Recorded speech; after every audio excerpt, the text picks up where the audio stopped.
पिछले वीडियो में हमने सीखा कि किस तरह ग्राम संगठन का पहला ऑडिट किया जाता है। यदि ग्राम संगठन का पहला ऑडिट का वीडियो नहीं देखे हैं तो डिस्क्रिप्शन में वीडियो का लिंक दिया गया है, पहले उसे देखें। इस वीडियो में हम लोग ग्राम संगठन का दूसरे वर्ष का ऑडिट कैसे करना है उसके बारे में सीखेंगे। हमारे इस वीडियो में आप सभी का स्वागत है। यदि वीडियो पसंद आए तो लाइक करें और चैनल को सब्सक्राइब नहीं किए हैं तो सब्सक्राइब कर दें। तो चलिए वीडियो को शुरू करते हैं।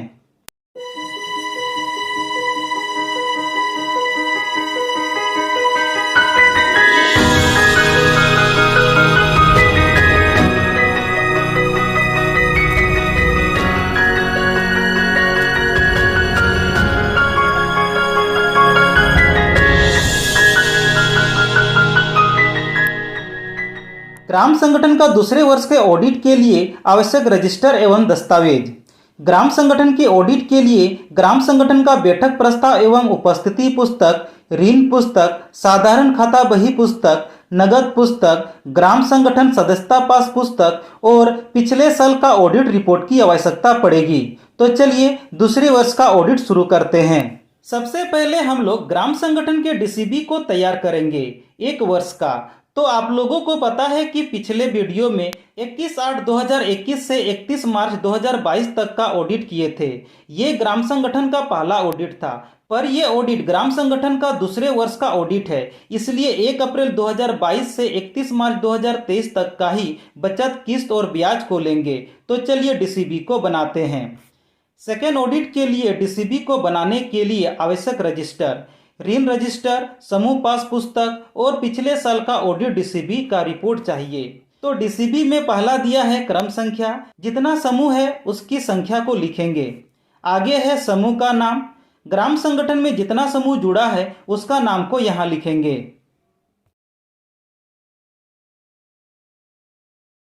आगे है समूह बचत, समूह के द्वारा 1 साल में ग्राम संगठन में किए गए बचत राशि को लिखेंगे। ये राशि समूह पास पुस्तक से प्राप्त होगा और ये बचत राशि 1 अप्रैल 2022 से 31 मार्च 2023 तक का ही राशि को लेंगे। तो चलिए सभी समूह का बचत को लिखते हैं। आगे है प्रारंभ राशि, अर्थात पिछले साल का अंतिम ऋण शेष राशि को यहाँ लिखेंगे। ये राशि ऋण पुस्तक से प्राप्त होगा और नहीं तो पिछले साल के डीसीबी से प्राप्त होगा। ये रहा पिछले साल का डीसीबी, तो इसके अंतिम ऋण शेष राशि इस साल का प्रारंभ राशि होगा। तो चलिए पिछले साल के डीसीबी को देखकर लिखते हैं। आगे के सभी कॉलम को भरने आप लोग जानते होंगे। यदि नहीं जानते हैं तो डिस्क्रिप्शन में वीडियो का लिंक दिया गया है, उसे पहले देखें। तो चलिए वीडियो बड़ा ना हो इसलिए डीसीबी को जल्दी जल्दी बनाते हैं।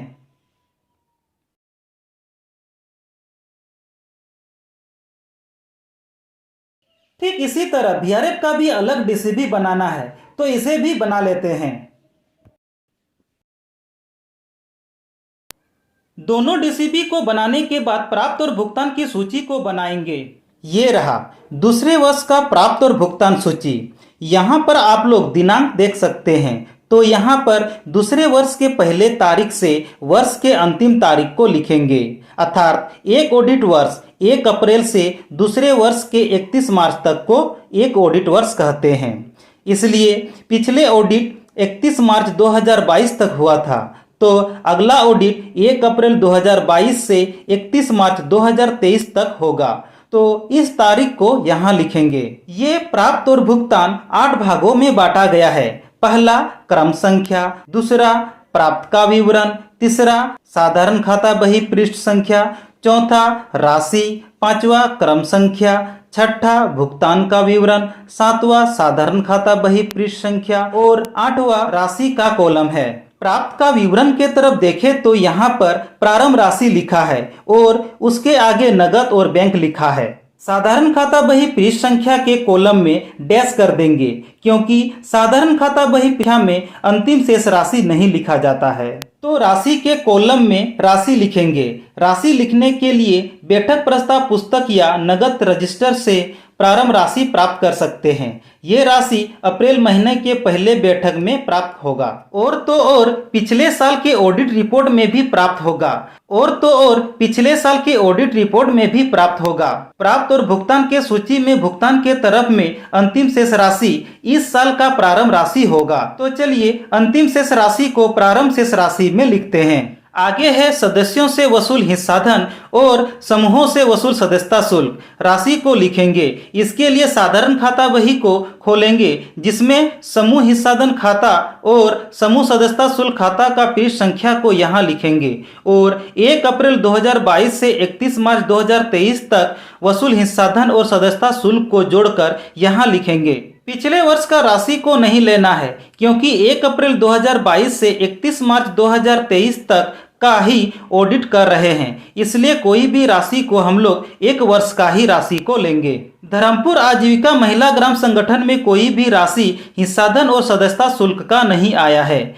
इसलिए इसे छोड़ देंगे। आगे है समूह से वसूल हुआ बचत। तो साधारण खाता को खोलेंगे और 1 अप्रैल 2022 से 31 मार्च 2023 तक कितना समूह बचत आया है उसे जोड़कर यहाँ लिखेंगे और समूह बचत खाता का पृष्ठ संख्या को यहाँ लिखेंगे। तो समूह बचत खाता का पृष्ठ संख्या 3 है और 1 वर्ष का कुल समूह बचत 6,000 रुपया है। आगे है समूह से वसूल हुआ स्वास्थ्य बचत। यदि स्वास्थ्य बचत जमा होता है तो साधारण खाता बही पृष्ठ संख्या में खाता संख्या लिखेंगे और राशि को यहाँ लिखेंगे। धर्मपुर आजीविका महिला ग्राम संगठन में स्वास्थ्य बचत जमा नहीं होता है, इसलिए यहाँ छोड़ देंगे। आगे है सीएलएफ से आया हुआ सीआईएफ, प्राप्त हुआ वीआरएफ, समूह से वसूल हुआ सीआईएफ ऋण राशि, समूह से वसूल हुआ सीआईएफ ऋण पर ब्याज, दंड वसूली, प्राप्त हुआ वार्षिक बजट के राशि को राशि के कॉलम में लिखेंगे। ये सभी राशि साधारण खाता बही पुस्तक से प्राप्त होगा।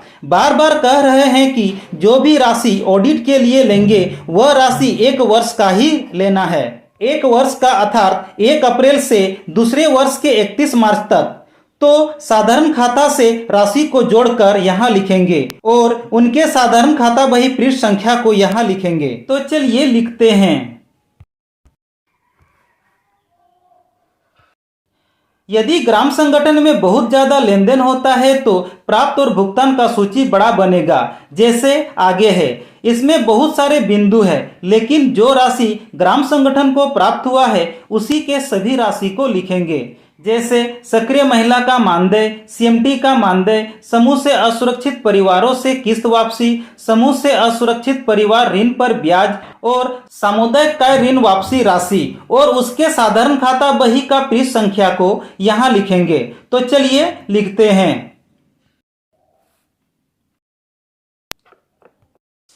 प्राप्त के विवरण के तरफ राशि लिखने के बाद सभी राशि को जोड़कर कुल के सामने लिखेंगे। तो चलिए जोड़कर लिखते हैं। ठीक उसी तरह भुगतान के विवरण के तरफ भी एक ऑडिट वर्ष में ग्राम संगठन के द्वारा होने वाले भुगतान राशि को राशि के कॉलम में लिखेंगे और उसके साधारण खाता बही पृष्ठ संख्या को यहाँ लिखेंगे। तो चलिए जल्दी जल्दी राशि और साधारण खाता बही पृष्ठ संख्या को लिखते हैं।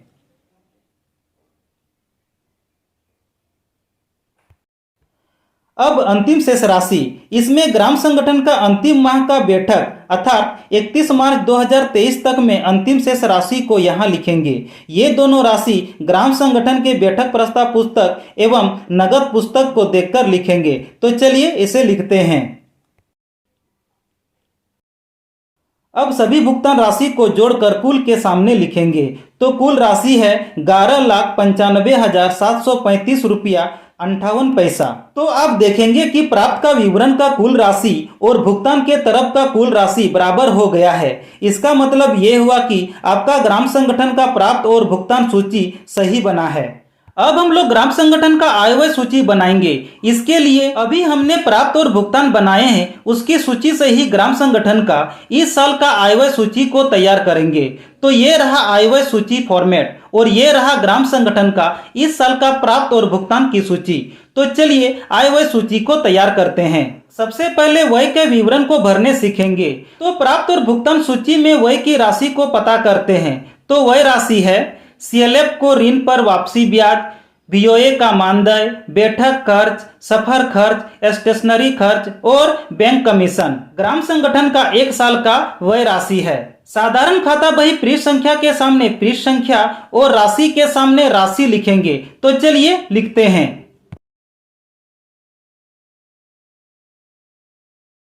सभी राशि को लिखने के बाद सभी को एक साथ जोड़ेंगे और कुल व्यय के सामने कुल राशि को लिखेंगे। ठीक उसी तरह आय के विवरण के तरफ भी प्राप्त और भुगतान सूची को देखकर एंट्री करेंगे। जैसे समूह से वसूल हुआ सीआईएफ राशि, बैंक खाता शेष राशि पर ब्याज और समूह से वसूल हुआ सीआईएफ ऋण पर ब्याज राशि को आय व्यय सूची में आय के विवरण के तरफ लिखेंगे। तो चलिए एंट्री करते हैं। सभी राशि लिखने के बाद सभी राशि को जोड़कर कुल आय के सामने लिखेंगे। तो चलिए लिखते हैं। अब कुल व्यय और कुल आय की राशि में तुलना करेंगे, कौन अधिक है। जिसका राशि अधिक होगा उसी का राशि को दोनों के कुल के राशि में लिखेंगे।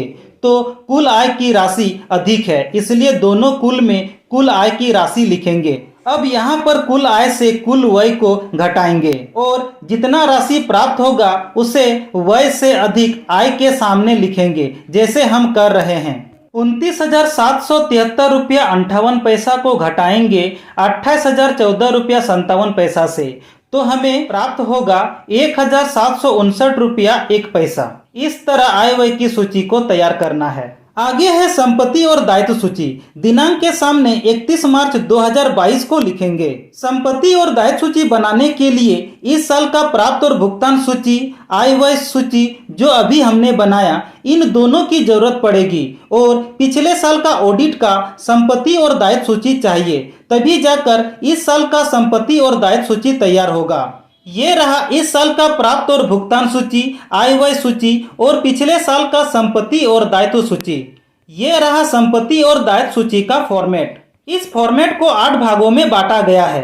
पहला क्रम संख्या, दूसरा दायित्व का विवरण, तीसरा पिछले साल तक का राशि, चौथा प्रस्तुत साल तक राशि, पांचवा क्रम संख्या, छठा संपत्ति का विवरण, सातवां पिछले साल तक राशि का और आठवां प्रस्तुत साल तक राशि का कॉलम है। दायित्व का विवरण के तरफ में पिछले साल तक के राशि के बारे में चर्चा करते हैं। ये राशि आपके पिछले साल के संपत्ति और दायित्व राशि को यहाँ लिखना है। जिसका राशि है उसी के सामने उसी के राशि को लिखना है। जैसे सीएलएफ का शेष राशि, पिछले साल का सीएलएफ का शेष राशि 1,35,000 रुपया है, इसलिए यहाँ पर 1,35,000 रुपया लिखेंगे। उसी तरह सभी पिछले साल का संपत्ति और दायित्व राशि को लिखेंगे।